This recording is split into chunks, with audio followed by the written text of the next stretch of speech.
Connaissez-vous la marque qui génère le plus de mentions sur Internet en France ? En effet, aujourd'hui on parle de la SNCF à travers Mickaël Fleurbet, l'homme qui pilote le pôle e-réputation, la social room corporate du groupe SNCF. Depuis plus de 10 ans, Mickaël a joué un rôle clé dans la transformation digitale du groupe en lançant ses premiers comptes sur les réseaux sociaux et en structurant des équipes capables de répondre aux enjeux complexes de la communication en ligne. De la gestion de crise en passant par l'analyse de données et le storytelling, Mickaël nous dévoile tous les secrets d'un groupe à échelle internationale.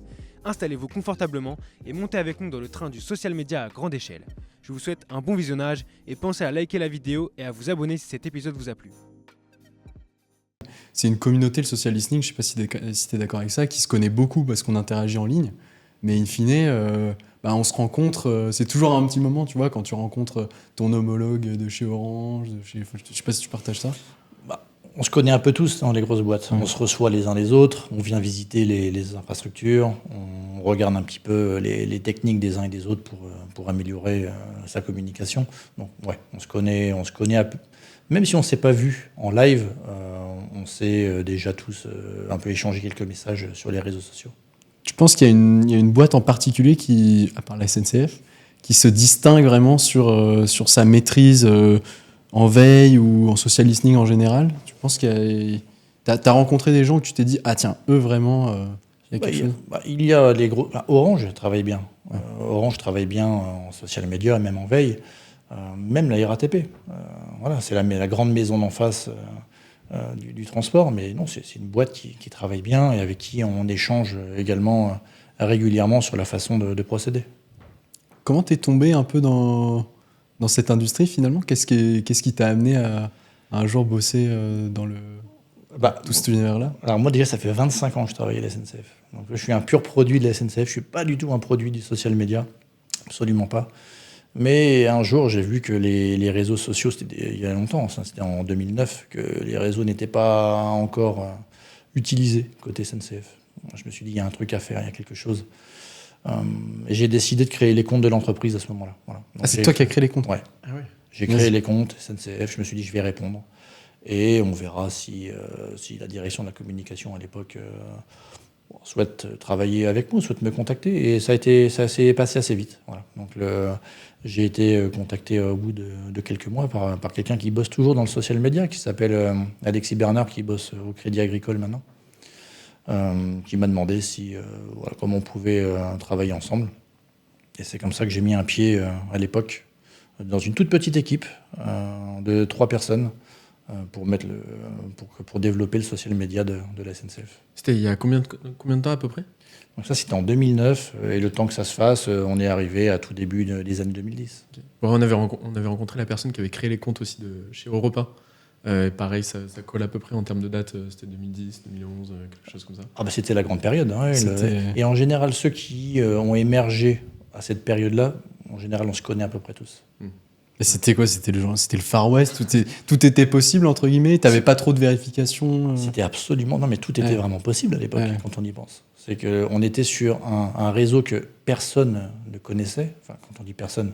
que l'opinion, les Français ne connaissaient absolument pas, même au sein de l'entreprise finalement. Même les communicants, on connaissait très peu, on avait entendu parler des réseaux sociaux, mais sans vraiment y mettre la main, à part bien sûr Facebook. Mais c'était encore un endroit où on pouvait tenter des choses, faire des choses, sans qu'il y ait un besoin extrême de validation encore en ce temps-là. Voilà. Okay.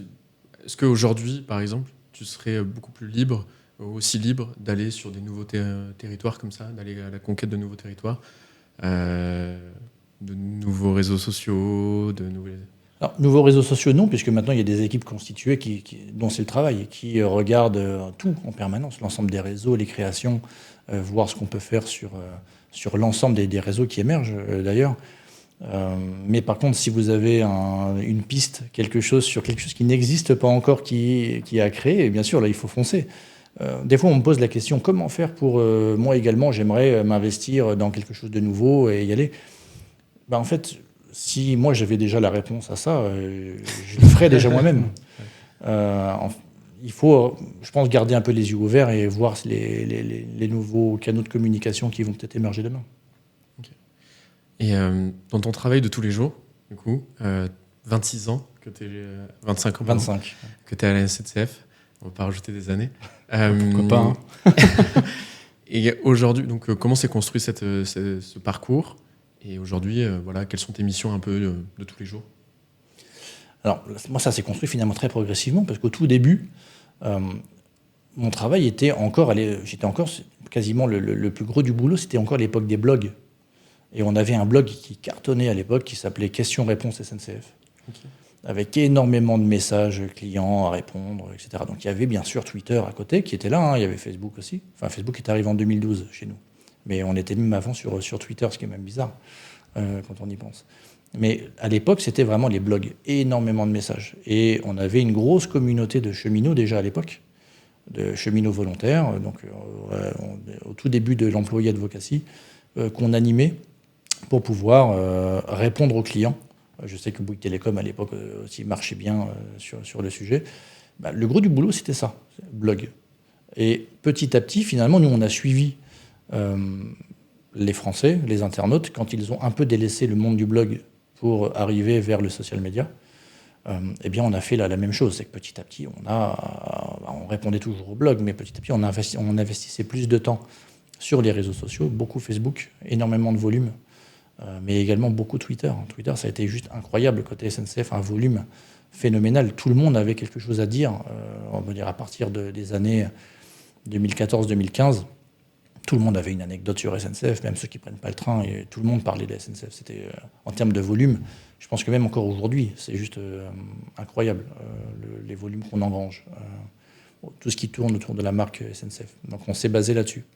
Mais à un moment, on ne pouvait plus, nous, donc on était une petite équipe, 4 personnes, mais on ne pouvait plus se satisfaire de ça en se disant il faut qu'on industrialise le processus. Et c'est là qu'est arrivé à peu près en 2015 la création de la Social Room, que les gens connaissent, donc qui a été créée à l'époque par Christophe Anichet, qui était le directeur de la communication, qui a décidé d'installer un espace où on réunissait dedans toutes les expertises. Il y avait des community managers, social media managers, data analysts, des graphistes, pour pouvoir répondre à un moment, tout le temps finalement, pour pouvoir répondre du lundi au dimanche sur l'ensemble des réseaux de manière réactive.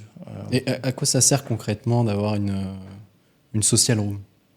Qu'est-ce que ça change par rapport à une équipe, tout simplement, avec des gens de différentes compétences qui vont répondre? Pour toi, ça sert à quoi? Pour moi, c'est ça une social room. C'est qu'en fait, une social room, c'est avant tout pour moi un espace. C'est un espace qui est utile parce que les gens travaillent ensemble. Il n'y a pas de notion de mail ou de transfert de messages pour faire un sujet. Le graphiste est à côté du social media manager, du community manager pour réagir. Tout ce petit monde est là, avec le data analyst également. Ça permet de réagir beaucoup plus vite que d'envoyer un mail, attendre un retour, une validation. Non, tout le monde est dans la pièce. Donc déjà, c'est juste avant tout que tout le monde se retrouve en un seul et même endroit. Mais ensuite, il y a tout un volet qui n'est pas à négliger, c'est de l'acculturation interne au social media. Et la social room, ça permet à un moment, aussi grâce à ces écrans, parce que ça nous sert au quotidien bien sûr, à afficher les indicateurs pertinents, mais ça nous sert également à former l'interne, à montrer également ce que fait la SNCF sur les réseaux sociaux. Ça permet de montrer à ceux qui viennent aussi nous visiter, ça permet de faire comprendre aussi au reste des communicants du groupe, et pourquoi pas dans un deuxième temps, ça c'est arrivé un petit peu plus tard, à l'ensemble du groupe lors de visites, de montrer ce que fait la SNCF et la pertinence finalement d'investir du temps à répondre en social media à l'ensemble des messages qu'on peut recevoir. Donc on est arrivé donc à la création donc de cette social room, et ça a perduré finalement jusque on va dire 2019. Mais là où tout a changé pour nous, c'est qu'il y a eu la réforme ferroviaire en 2018 qui a fait la création du groupe SNCF pour 2020 et la séparation côté SNCF des activités en société anonyme. Il y a SNCF Réseau qui gère le réseau ferroviaire, SNCF Voyageurs qui va gérer... Qui est le SNCF qu'on connaît presque. En fait. C'est tout à fait ça, les trains. Les trains, vous allez avoir Gare et Connexion pour les gares, vous allez avoir Rail Logistique Europe pour le fret. Vous avez également 2 grosses sociétés anonymes du groupe SNCF que les gens ne le savent pas forcément, mais Keolis et Geodis font partie du groupe SNCF. C'est des grosses boîtes. lorsqu'il y a eu la création de ces sociétés anonymes, finalement, les sujets que les sociétés anonymes géraient, ça s'est aussi transposé aux social media. SNCF Voyageurs, en 2020, a également lancé la création de sa social room, qui s'est nommée Social Hub, pour changer un petit peu de nom, mais qui se concentre uniquement sur les sujets du train, alors qu'avant, la social room avait vocation à gérer autant des sujets des gares, du réseau ferroviaire, de la marque SNCF. Voilà. Aujourd'hui, maintenant, je suis toujours donc à la holding. Le sujet d'aujourd'hui, c'est plutôt de parler au nom de la SNCF transporteur ferroviaire. C'est de faire connaître le groupe, montrer que la SNCF en grand, donc le groupe SNCF, c'est pas forcément que du train. Il y a plein d'activités. Qui sait par exemple que la SNCF, le groupe SNCF fait un tiers de son chiffre d'affaires à l'international, quand on y pense. C'est vrai. Et oui, le groupe SNCF est présent dans 170 pays. Les gens savaient ça? Ouais, je savais notamment au Maroc, non? C'est pas le réseau ferroviaire? Bien sûr. Ouais. Non, mais à ce point-là, un tiers. 170, j'aurais pas pensé. Non, mais on est présent, on est partout. Voilà, aux États-Unis, en Australie, on est présent dans beaucoup de pays. Aujourd'hui, le travail en social media du groupe SNCF, donc c'est pour ça que le but n'est plus trop de faire de la relation client ou de parler en tant que la SNCF entreprise ferroviaire. Ça, c'est SNCF Voyageurs qui le fait très bien au quotidien. Nous, c'est de faire connaître le groupe.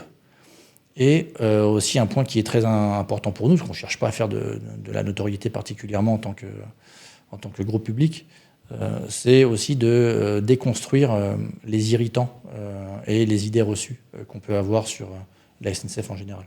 Et ça, c'est pas forcément quelque chose qu'on fait en frontal, en social media, en publiant à tout va.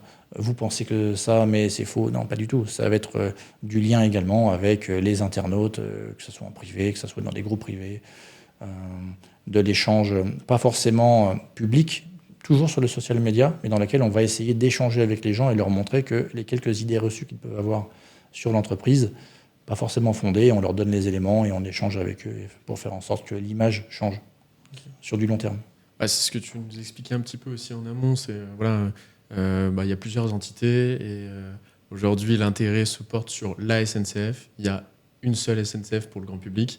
Et donc du coup, comment ça se traduit cette stratégie finalement de vouloir décomposer les activités, vouloir un peu évangéliser sur comment est composé ce groupe-là? Comment ça se traduit sur une stratégie social media en fait?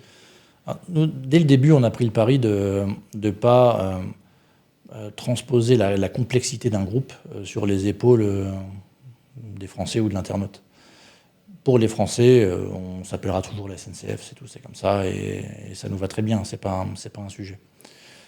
Donc on s'est dit comment faire pour que, quand les personnes s'adressent à SNCF sur les réseaux sociaux, on continue quand même à regarder déjà si ça concerne voyageurs, réseau, gare et connexion, etc., pour que le dispatch soit fait avec des bons outils. On travaille avec un outil que vous connaissez peut-être, qui s'appelle Ring Central. On en reparlera tout à l'heure. Peut-être. Qui permet de plugger les différents canaux, les différentes sources et faire en sorte que les bonnes équipes répondent aux bons messages sur les réseaux sociaux. 90% du volume, ça concerne SNCF Voyageurs. C'est très clair. Quand on parle de la SNCF, en général, c'est pour le train. Et c'est SNCF Voyageurs via le Social Hub qui, en passant via l'outil Ring Central, dispatche les messages partout en France. Il y a des opérateurs de relations clients qui sont présents dans le sud, dans le nord, à Paris, absolument partout. Là, ils répondent aux messages comme si de rien n'était. Peu importe le canal, ils répondent en fonction de leurs compétences. Mais pour nous, depuis 2020, le but était de faire en sorte qu'il n'y ait pas de perte également avec des messages qui ne concernent pas forcément voyageurs. Il peut y avoir des questions qui concernent le réseau ferré ou les gares. Mais comment faire pour que ce ne soit pas aux clients, pour que jamais, en tout cas, on dise aux clients, ou très peu, parce que ça nous arrive, mais c'est pas ce compte, c'est tel compte. Merci de vous adresser à un tel, pas du tout. Donc ça passe par l'outil. C'est comment faire pour qu'un message qui est adressé à la mauvaise entreprise, finalement, soit répondu par la bonne, de manière complètement transparente, et sans qu'on ait besoin à un moment publiquement de dire merci de voir avec un tel. Voilà.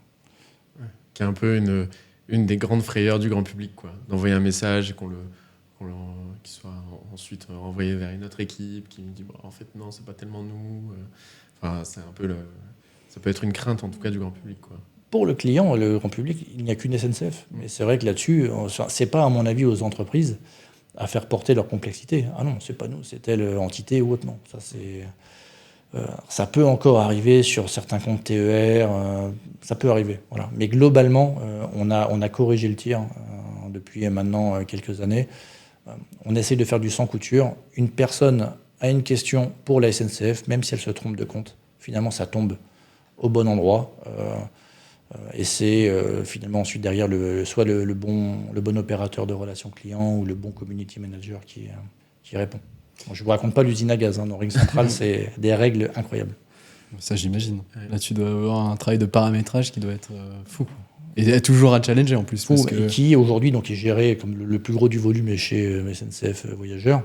C'est maintenant SNCF Voyageurs qui gère ce paramétrage.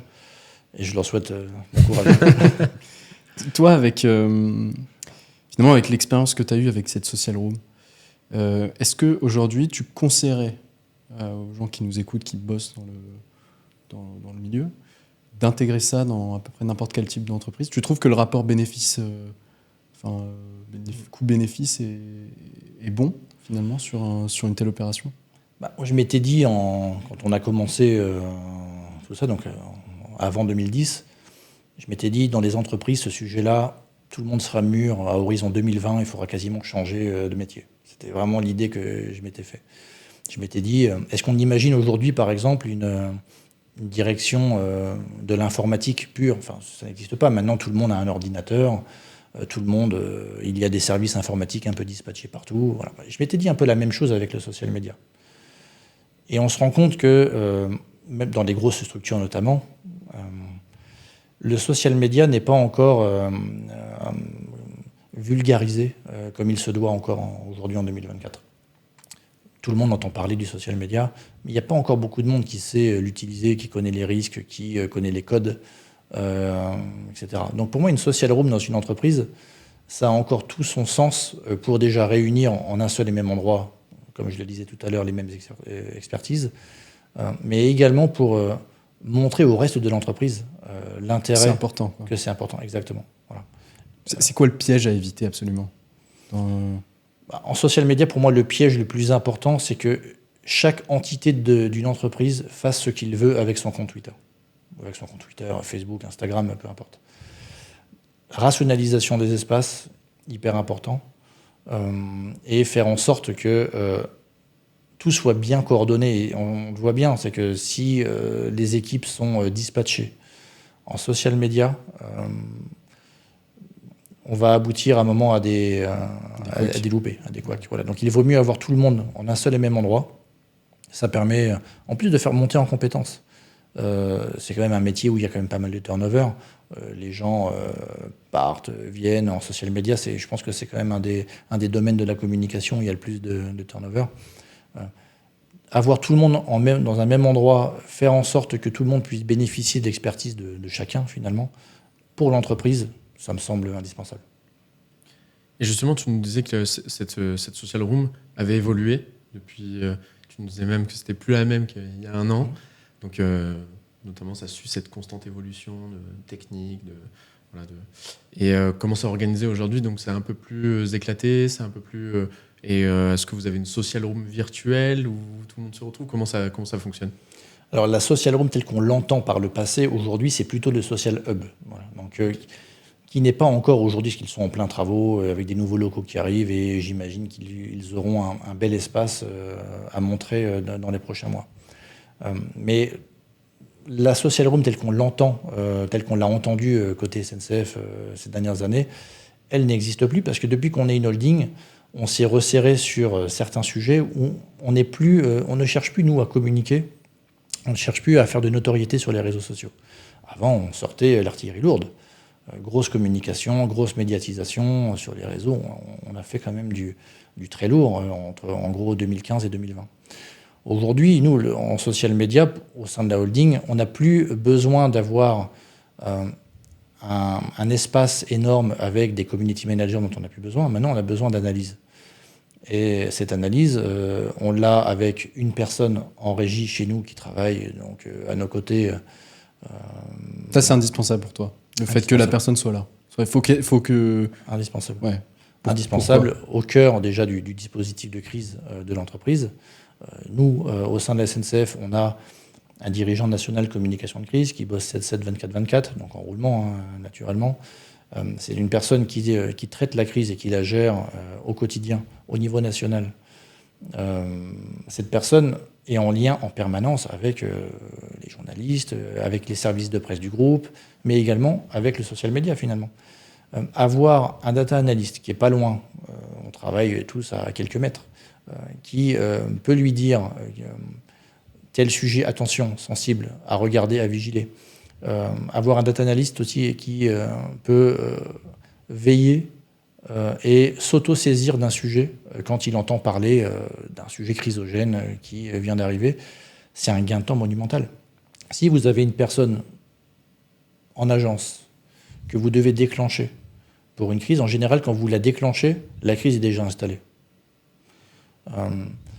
Quand la personne est sur place et que cette personne s'auto-saisit parce qu'elle a entendu déjà des bribes d'informations, on gagne un temps fou, finalement. Et ne pas reformuler, quand on a besoin à un moment d'une veille, le fait de ne pas avoir besoin de briefer finalement ce data analyst, puisqu'il est là, il est présent, il écoute, c'est un gain de temps monumental. Et quand tu parles de... C'est hyper important, je trouve ça. C'est un sujet qu'on a rencontré, je ne sais pas si tu partages ça, mais qu'on a rencontré tellement de fois, c'est ce côté de s'auto-saisir de quelque chose et de le faire remonter. Alors, si j'ai bien compris, à la personne qui tourne et qui fait du 24/24, 7/7 pour répondre aux journalistes. C'est quoi pour toi le critère où tu te dis, ça, il faut alerter le data analyst, ce sujet, il faut alerter. Et ce sujet, on ne sait pas encore. Finalement, c'est encore trop petit. Et peut-être que si j'alerte à chaque fois qu'il y a des mini-trucs comme ça va décrédibiliser le jour où je vais dire, là, il y a un vrai sujet. C'est quoi pour toi le baromètre ou l'échelle où tu te dis, là, maintenant, il faut y aller? Alors déjà, la personne qui doit se poser la question, est-ce que ce sujet est suffisamment important pour être remonté au plus haut niveau, c'est le dirigeant de crise. Le dirigeant national de crise, lui, il sait les sujets qui ont vocation à être remontés ou pas. Le data analyst, qui travaille chez nous en heure ouvrée, du lundi au vendredi, travaille aussi à mes côtés, on échange toute la journée. Ça veut dire que quand il détecte quelque chose, on en parle, on est dans le même bureau. Est-ce que c'est quelque chose d'important? Est-ce que ça vaut le coup, finalement, à un moment, d'alerter ce dirigeant de crise? Ou est-ce que un simple mail suffit? Ou alors est-ce qu'on attend un petit peu? Ça, c'est évidemment un échange et une montée également en compétences, finalement, du quotidien. Un data analyst qui prend ses fonctions au début se pose toujours la question. On arrive à la SNCF, il y a du volume. Si on doit remonter à chaque fois qu'il y a un message un peu crispant sur les réseaux sociaux concernant la SNCF, on passerait son temps à envoyer un message. Et donc pour nous, ce qui est important, c'est à un moment d'identifier certains sujets.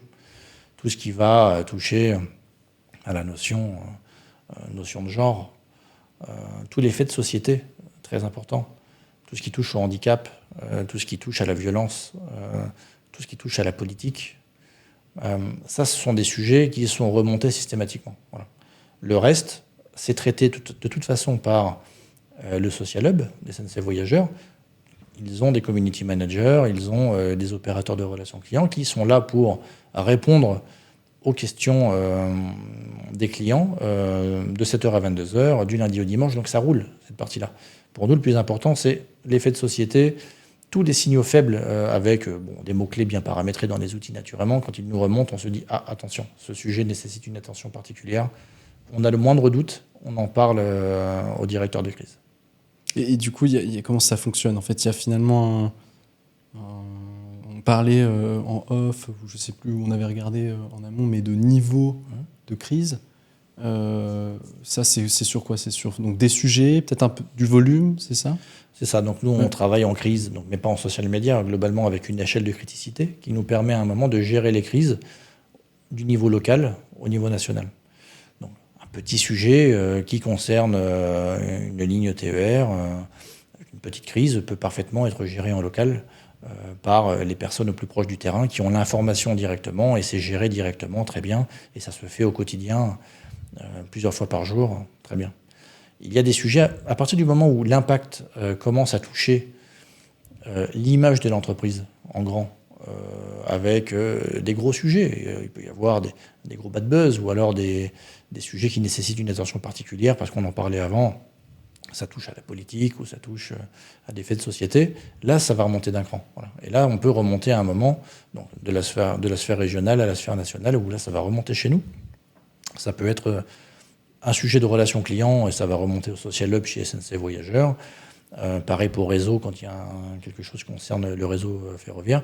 Mais on se connaît tous et on est en lien en permanence. L'ensemble des référents social media du groupe, on échange en permanence ensemble.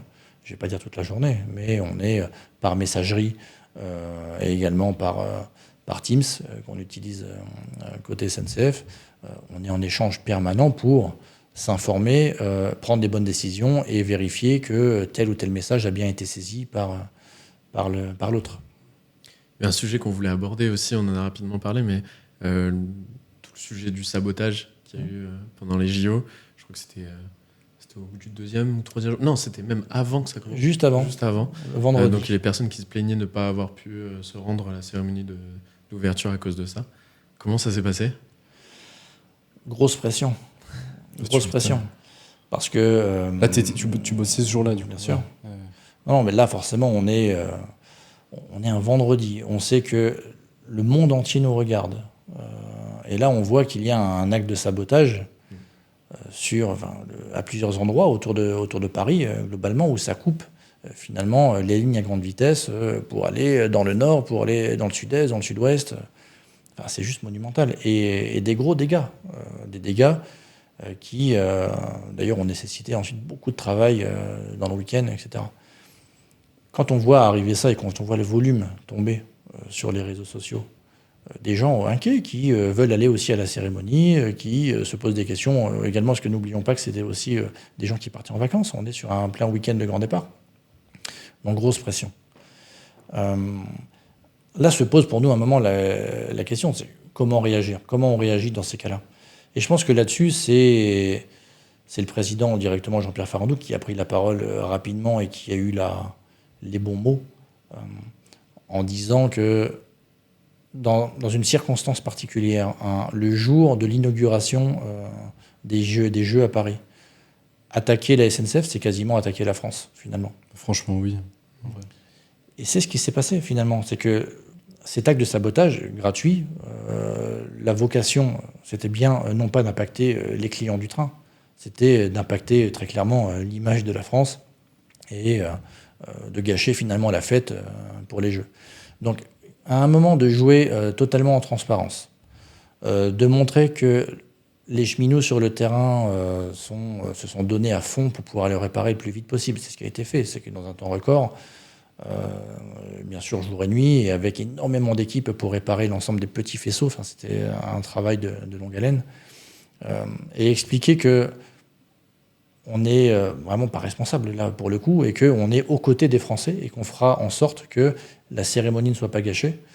Je pense que c'est ça qui nous a aidés à franchir haut la main cette crise également en social media. Et puis un grand merci également au dessinateur de presse Plantu qui nous a fait un super dessin quasiment au moment de la crise en publiant sur son compte X une image où on voit 3 cheminots en disant que la première médaille de ces Jeux sont pour la SNCF. Ça, c'est quelque chose qui a, je pense, permis également à beaucoup de personnes qui parfois s'interdisent de dire bravo la SNCF, finalement de le faire. C'est qu'on a eu énormément de messages de soutien. Et je pense que c'est peut-être la première fois où on a une crise monumentale en termes de volume. Plus de 100 000 messages en une journée. Enfin, c'est juste incroyable, à la tonalité positive. Incroyable. Okay. C'est intéressant. C'est vrai que j'imagine dans l'imaginaire que vous devez combattre, c'est effectivement plutôt des messages assez négatifs autour de la SNCF. En fait, on peut le penser, on peut penser que la majorité des messages sont négatifs concernant la SNCF, mais en fait, c'est beaucoup de neutres. Énormément de neutres. Beaucoup de gens parlent de la SNCF, mais sans forcément avoir un avis tranché. Posent des questions, s'interrogent. On a énormément de neutres. On a bien sûr une part de négatif et une part de positif. On ne cherche pas tant que ça, finalement, à s'attaquer au négatif. Des fois, c'est peine perdue de s'attaquer à des communautés de haters contre sa boîte. Moi, mon job, c'est plutôt de travailler des gens qui sont dans le neutre et les faire basculer dans le positif, leur montrer que la SNCF, c'est une entreprise qui aménage le territoire, qui fait beaucoup pour le pays, finalement. Passer ce genre de message pour faire en sorte que de développer un peu le nombre d'ambassadeurs de la marque SNCF sur les réseaux sociaux, pour moi, c'est quelque chose de plus utile que de travailler le cœur de haters que chaque entreprise peut avoir en social media. Et d'un point de vue hyper pratique, le jour où tu as le sabotage, comment, physiquement, vous êtes tous au même endroit? Comment ça se passe en fait? Le PDG est dans la même salle que... Non. Alors le PDG, lui, il est sur le terrain. Ouais. Il est avec l'autorité publique et il est sur le terrain, très clairement. Là, c'est encore particulier parce que pendant les JO, donc nous, on est partenaire des Jeux Olympiques cette année, on a créé ce qu'on appelle un plateau show où on a réuni finalement l'ancienne Social Room, mais puissance 1000. C'est qu'on a réuni en un seul et même endroit, au sein de la salle de crise, l'ensemble des référents social media du groupe avec leurs équipes, de 7h à 22h, du lundi au dimanche, et avec des astreinteur présents jour et nuit s'il le faut. Donc là, on avait réuni absolument tout le monde. Donc à un moment, vous avez en un seul et même endroit, autour du directeur de crise, l'ensemble des personnes au bon niveau pour pouvoir prendre la main sur l'ensemble des comptes et apporter les bons éléments de réponse. Bon, on faisait de la veille à cette période-là. Enfin, on continue d'ailleurs. Mais on faisait pour d'autres clients. Et c'est vrai qu'on l'a vu pop-up assez vite, quoi. Et on s'est dit, wow, ça doit être une autre activité, là. Mais ouais, après, le gros du boulot, n'oublions pas pour SNCF. Hein, on n'est pas LVMH, on n'est pas Netflix. On est une entreprise publique. Notre job, avant tout, c'est de faire rouler des trains. Et les gens viennent nous chercher sur les réseaux sociaux, avant tout, pour avoir de l'information très pratique sur leur voyage en train.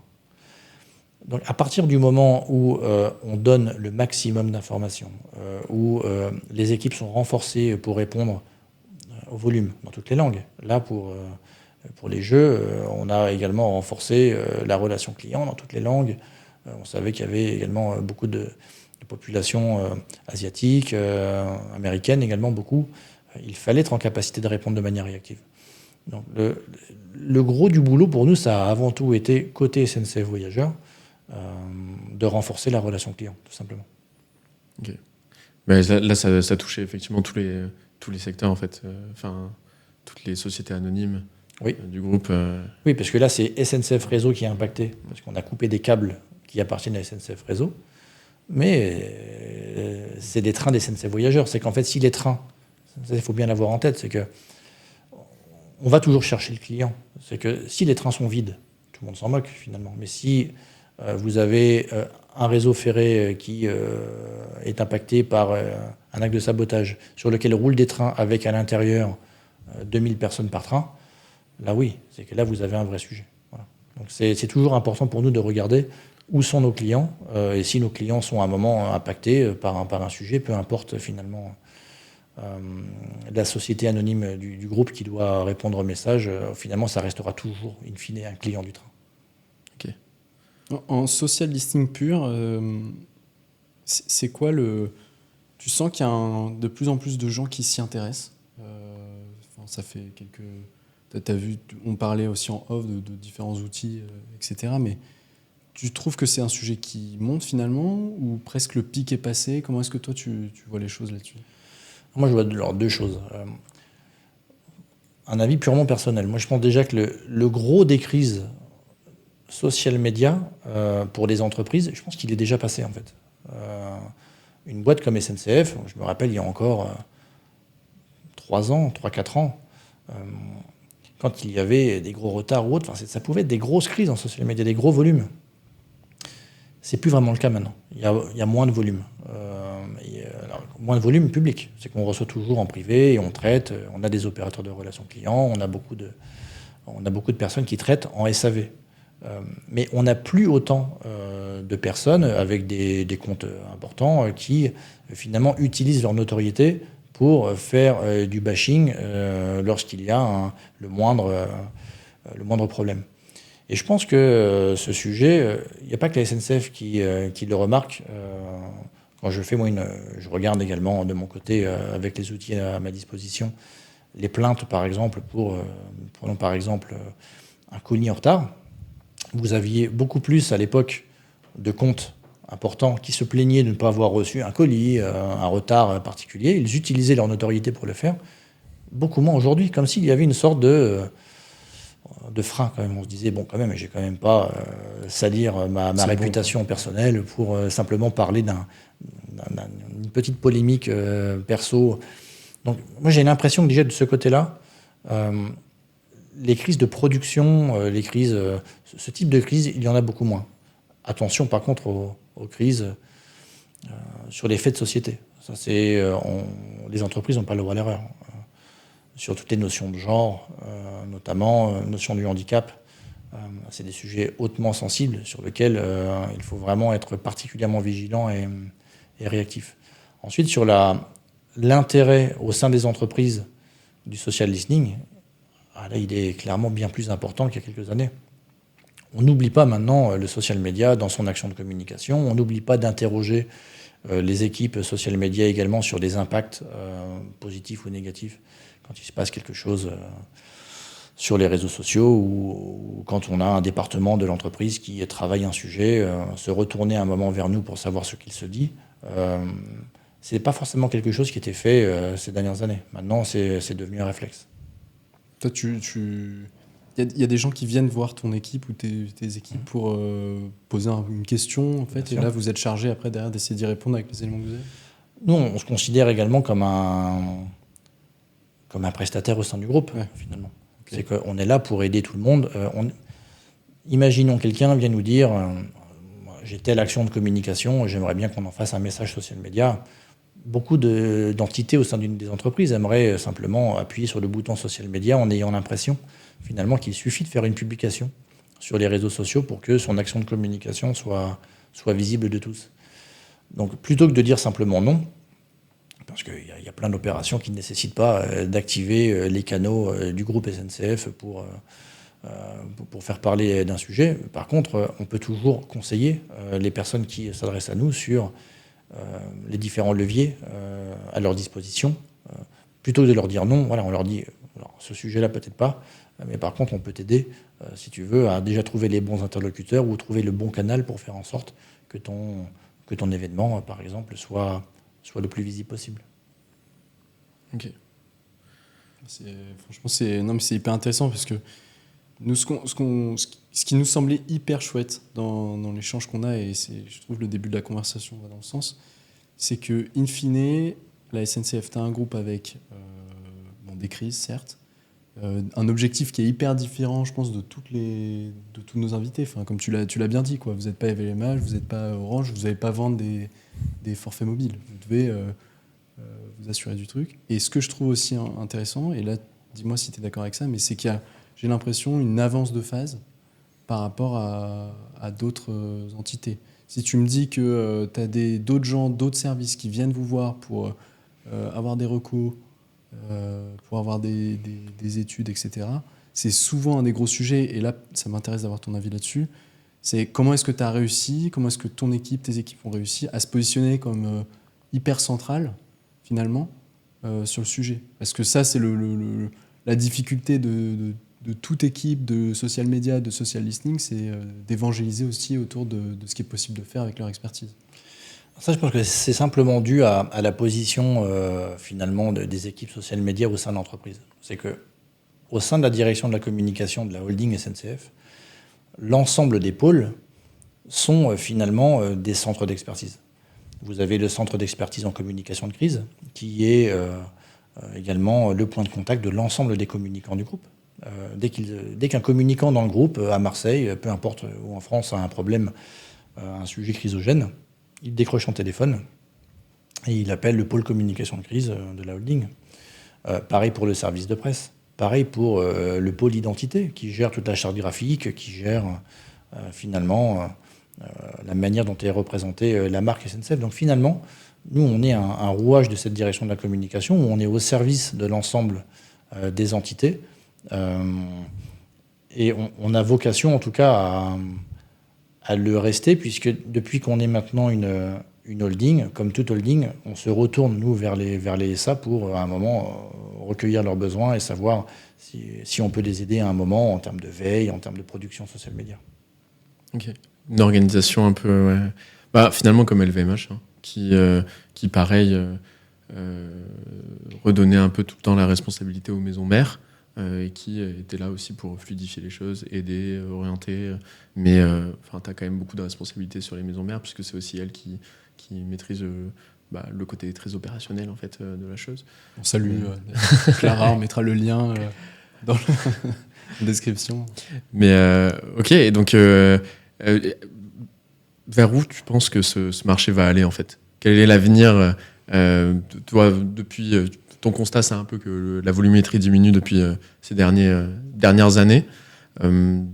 Pour quelles raisons d'ailleurs? Tu nous as pas forcément dit pourquoi. Est-ce que c'est parce que les personnes quittent, peut-être le nombre d'utilisateurs diminue peut-être de Twitter et que c'est aussi un des réseaux qui génère le plus de mentions? Est-ce que les gens ont compris que finalement on se tournait beaucoup plus vers du feel good? Voilà. Enfin, quel est ton constat? Et voilà, pour les années à venir, est-ce que tu penses que ça va continuer à diminuer? Quelle va être la consommation finalement social media des utilisateurs? Ouais. Je pense que les marques peuvent perdre un peu en visibilité au-delà des campagnes. Là, je parle bien, on est en organique, en social media. Et je pense que l'internaute lambda aujourd'hui va pas chercher forcément la marque pour avoir la bonne parole sur un sujet. Et je pense qu'on n'est pas arrivé encore au bout, par contre, sur toute la partie leader advocacy, de la montée en puissance des dirigeants des entreprises. Ça, c'est sûr.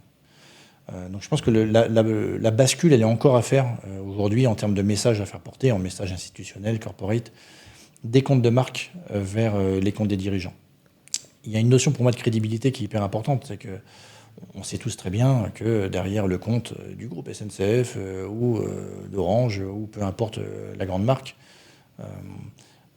c'est une équipe de communicants qui est derrière, naturellement. Ça demande du travail, ça demande réflexion et on sait bien que c'est un travail de communication derrière les comptes des marques. Derrière les comptes des dirigeants, il y a encore tout un champ de crédibilité qui n'est pas encore saisi et qui est important. Nous, on le voit d'ailleurs sur les taux d'engagement entre un message de Jean-Pierre Farandou sur ces espaces, qui est pourtant moins suivi que les comptes de la SNCF. Hein. Ouais. C'est sans commune mesure en termes d'engagement avec les comptes de marque. Et quand je regarde un petit peu les comptes de mes concurrents ou d'autres dans d'autres secteurs, moi, des fois, je suis hyper étonné de voir des comptes de marque hyper suivis, avec quasiment pas d'engagement. Enfin, posons-nous quand même la question. À quoi servent ces publications? À part, bon, ok, on fait passer des messages très bien. Je pense qu'il y a un moment, le dispatch doit encore se faire demain dans les lignes éditoriales de chaque compte, entre ce qu'on met derrière les comptes de marque, ce qu'attendent les utilisateurs d'un compte de marque, et les comptes de dirigeants pour avoir une information plus institutionnelle, plus directe, plus crédible. Bah, c'est un peu le problème de la communication un peu platonique qui va pas forcément te donner des engagements assez conséquents, mais qui te permet de diffuser quand même ton message d'une manière ou d'une autre. Mais bon, c'est assez dur effectivement d'interagir avec des messages très objectifs, terre à terre, qui sont un peu le suivi d'un communiqué de presse, quoi. Enfin, c'est un peu dur quand même en tant qu'internaute de s'y retrouver. T'as ça, et puis t'as aussi, pour rejoindre ce que tu disais, t'as donc les messages qui sont un peu parfois mal adressés, et t'as aussi les plateformes en elles-mêmes. Je prends l'exemple on parlait de leader advocacy sur LinkedIn. Bien sûr, le message va être plus incarné, donc ça va peut-être plus parler à l'internaute final, donc il va y avoir plus de réactions sur le compte d'un PDG, mais aussi la plateforme en elle-même, elle a plus envie que LVMH, Orange, SNCF payent pour que la publication soit plus visible. Donc il y a aussi cet effort-là où factuellement, il y a une boîte économique derrière chaque réseau social, qui a des enjeux propres, qui veut vendre veut vendre des logiciels, enfin qui veut vendre des licences premium ou de l'ADS. Et forcément, il y a aussi ce malus algorithmique qui va s'appliquer, quoi. C'est vraiment, je pense qu'on en discutait, mais tu as en ce moment, je pense, presque un âge d'or du leader advocacy, où de plus en plus de dirigeants s'y mettent. Et il n'y a pas encore ce rattrapage algorithmique, entre guillemets. Il y a encore un petit Eldorado, j'ai l'impression. Surtout sur LinkedIn, c'est incroyable. Ouais. Quand on regarde, c'est vrai, l'engagement qui rapporte rien, n'oublions pas malgré tout que le fait que tout le monde soit présent, beaucoup de monde soit présent sur LinkedIn, à un moment, ça peut aussi être utile ensuite aux annonceurs derrière. Donc bon, je pense que c'est un bon coup que joue LinkedIn, notamment depuis le rachat de Twitter par Elon Musk. On voit bien, il y a eu un vrai virage de départ de X vers LinkedIn. Mais en effet, là, c'est juste incroyable. L'engagement possible d'un dirigeant à partir du moment où, dans son message, on sent de la sincérité et de l'engagement, ça serait dommage de s'en priver. Ouais. Du coup, on parlait de leader advocacy, mais il y a aussi l'employé advocacy. Ouais. Comment ça se concrétise un peu dans un groupe comme SNCF ? À la SNCF, on a quand même une chance incroyable, c'est d'avoir de nombreux agents qui sont investis sur les réseaux sociaux pour parler de leur boîte au quotidien, pour la défendre, pour dire ce qu'ils en pensent. Et on en a beaucoup. Il y a beaucoup de boîtes qui, je pense, aimeraient avoir un peu cette base de cheminots qu'on peut avoir sur les réseaux sociaux qui échangent au quotidien avec l'ensemble des internautes. Aujourd'hui, c'est géré. Donc le dispositif d'ambassadorat, comme on appelle chez nous, est géré également par quelqu'un qui bosse à la direction de la communication, qui travaille avec eux au quotidien. Donc ce ne sont bien sûr que des bénévoles. Naturellement, c'est sur leur temps libre. Mais il faut quand même, ce sont des cheminots qui souhaitent également avoir des informations, qui ont à un moment besoin d'avoir un interlocuteur. On peut également monter des opérations pour les recevoir ou autre.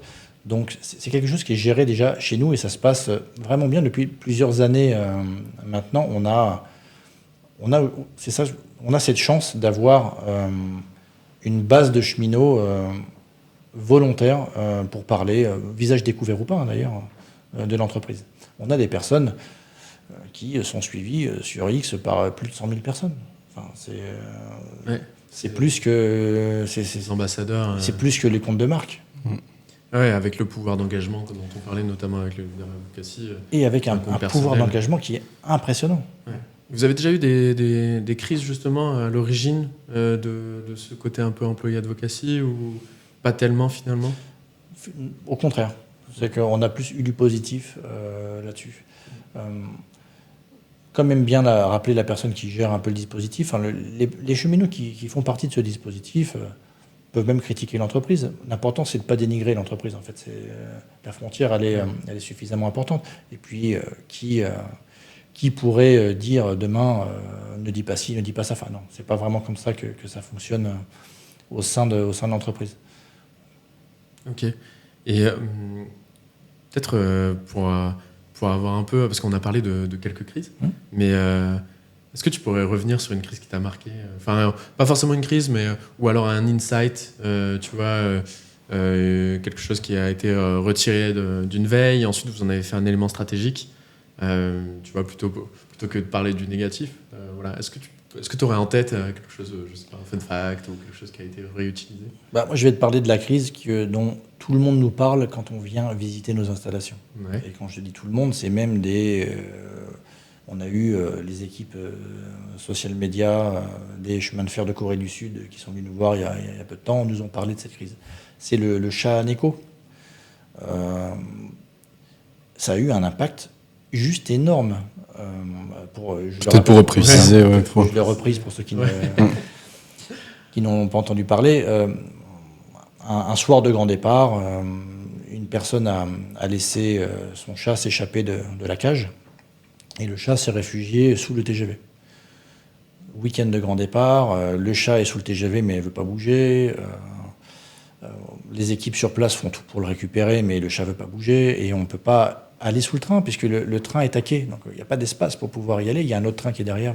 On ne peut rien faire. Soit en gros, aucun train ne roule, soit on part. On prend le risque.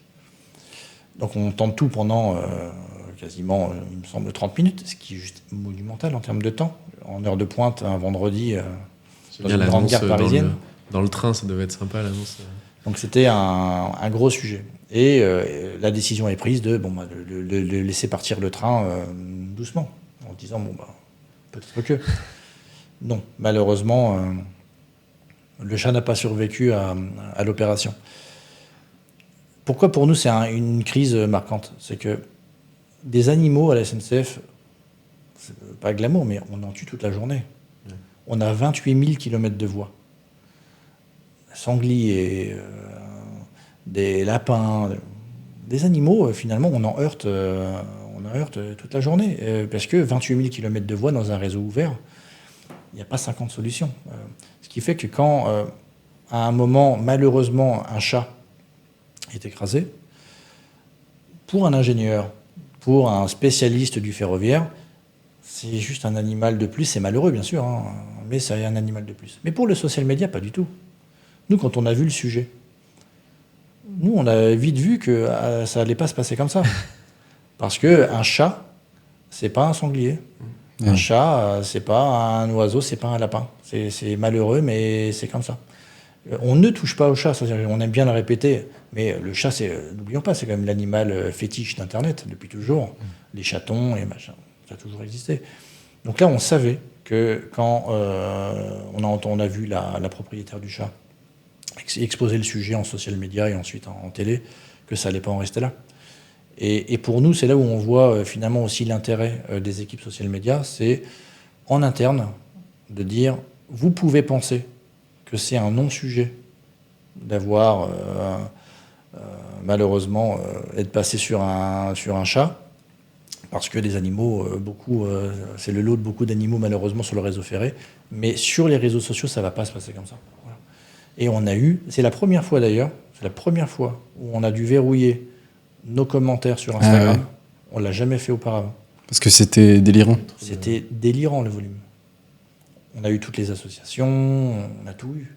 C'est monté jusqu'au ministre de l'Intérieur, qui a pris la parole lors d'un micro tendu sur le sujet. Et ça, nous, côté social media, on avait alerté.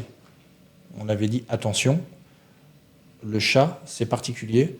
Et à un moment, je pense que c'est aussi la plus-value des équipes social media, c'est d'avoir aussi des codes du social media et de dire, attention, ce sujet peut vous paraître complètement anodin dans les sphères de l'entreprise, mais c'est pas ce qui va se passer en fait. Ça rejoint ce que tu disais aussi sur les enjeux sociétaux, le bien-être animal. Et, complètement. Ça me fait penser aussi à la polémique qu'il y avait autour de Kurt Zouma, oui. Où il y avait une petite vidéo, enfin, lui c'était autre chose encore. C'est pas au même stade, je pense, où finalement il avait été pris en train de maltraiter son propre chat. Il avait dû faire des excuses publiques, je crois qu'il n'avait pas joué un match. C'est ça. Enfin bref. J'en ai une autre aussi là qui est intéressant, parce que c'est le même registre. Vous connaissez Philippe Croison ? Il est amputé des bras et des jambes.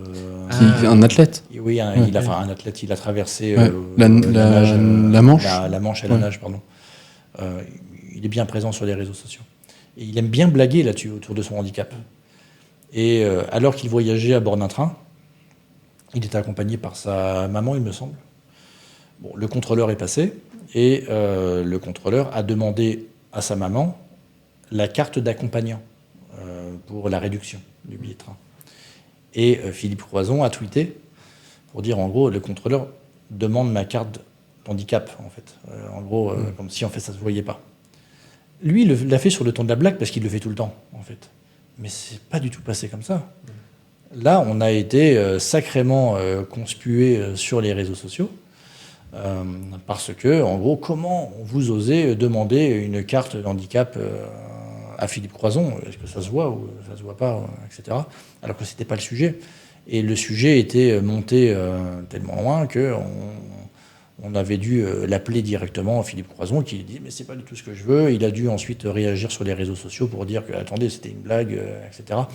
Mais voilà, tout ça pour rappeler que tous ces sujets-là, des sujets sociétaux, des sujets un peu sensibles comme ça, en social media, ça pardonne pas. On le voit souvent dans les communiqués de presse en plus. L'équipe de la SNCF a tout de suite essayé de recontacter la personne dès qu'il se passe quelque chose, qu'il y a quelque chose qui apparaît, qui émerge sur les réseaux sociaux et que ça sort dans les articles de presse. Il y a souvent marqué les équipes de la SNCF ont essayé de retrouver le passager. Donc c'est la réactivité en fait qui permet de. Ah, toujours. Quand il y a pour nous, en fait, tout n'a pas besoin d'être géré en social media. Ça, c'est aussi un point qui est très important chez nous. Il y a plein de sujets qui sont détectés en social media. On fait tout pour que ce ne soit pas géré en social media. Pour trouver un numéro de téléphone, pour traiter le sujet directement avec les personnes concernées. Ouais. Tout n'a pas forcément vocation à être étalé sur la place publique. Là où en 2010, l'idée c'était d'être précurseur sur ces plateformes, maintenant c'est d'en sortir au maximum et de ne pas forcément s'exposer. Exactement. En tout cas, la relation client. C'est pour ça que d'ailleurs SNCF Voyageurs avance beaucoup, même sur WhatsApp, sa relation client et la muscle de plus en plus pour finalement, quand on y pense, est-ce qu'on a vocation à traiter ces sujets de relation client en public sur l'ensemble des réseaux? Pas forcément. Autant les gérer via des canaux privés. Ok. Bah super. Ouais. Écoute, merci beaucoup en tout cas. Avec plaisir. Merci. Un peu au bout du temps. Mais non, mais merci beaucoup. Merci d'avoir fait le déplacement. C'était un plaisir. Ouais, merci beaucoup. Et à très vite. N'hésitez pas à vous abonner si ça vous a intéressé. À liker, commenter et vous abonner. Merci Mickaël. Merci. À bientôt.